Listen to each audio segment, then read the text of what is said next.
एक बार की बात है, किसी जंगल में एक कौवा रहता था। वो बहुत ही खुश था क्योंकि उसकी ज्यादा इच्छाएं नहीं थीं।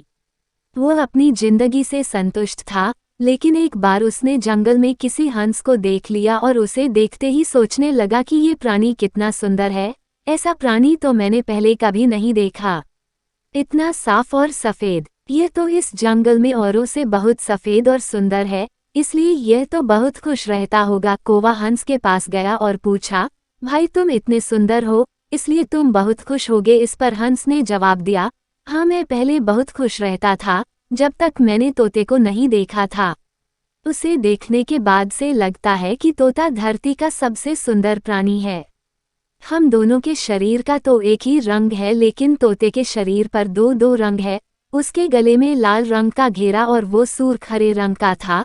सच में वो बेहद खूबसूरत था। अब कौवे ने सोचा कि हंस तो तोते को सबसे सुंदर बता रहा है, तो फिर उसे देखना होगा। कौवा तोते के पास गया और पूछा, भाई तुम दो दो रंग पाकर बड़े खुश होगे। इस पर तोते ने कहा, हाँ मैं तब तक खुश था जब तक मैंने मोर को नहीं देखा था। मेरे पास तो दो ही रंग हैं, लेकिन मोर के शरीर पर तो कई तरह के रंग हैं। अब कौवे ने सोचा, सबसे ज्यादा खुश कौन है, ये तो मैं पता करके ही रहूंगा, इसलिए अब मोर से मिलना ही पड़ेगा।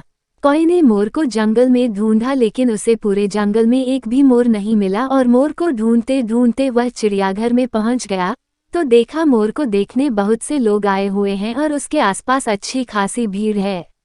सब लोगों के जाने के बाद कौवे ने मोर से पूछा, भाई तुम दुनिया के सबसे सुंदर जीव हो और रंग बिरंगे हो, तुम्हारे साथ लोग फोटो खींचवा रहे थे, तुम्हें तो बहुत अच्छा लगता होगा और तुम तो दुनिया के सबसे खुश जीव होगे। इस पर मोर ने दुखी होते हुए कहा, भाई अगर सुंदर हूं तो भी क्या फर्क पड़ता है, मुझे लोग इस चिड़ियाघर में कैद करके रखते हैं, लेकिन तुम्हें तो कोई चिड़ियाघर में कैद करके नहीं रखता और तुम जहां चाहो अपनी मर्जी से घूम फिर सकते हो।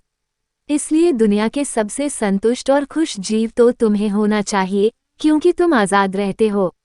कौवा हैरान रह गया, क्योंकि उसके जीवन की अहमियत कोई दूसरा बता गया। दोस्तों, ऐसा ही हम लोग भी करते हैं।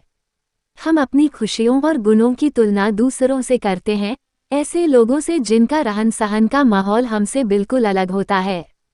हमारी जिंदगी में बहुत सारी ऐसी चीजें होती हैं जो केवल हमारे पास हैं, लेकिन हम उसकी अहमियत समझकर खुश नहीं होते। लेकिन दूसरों की छोटी खुशी भी हमें बड़ी लगती है, जबकि हम अपनी बड़ी खुशियों को इग्नोर कर देते हैं।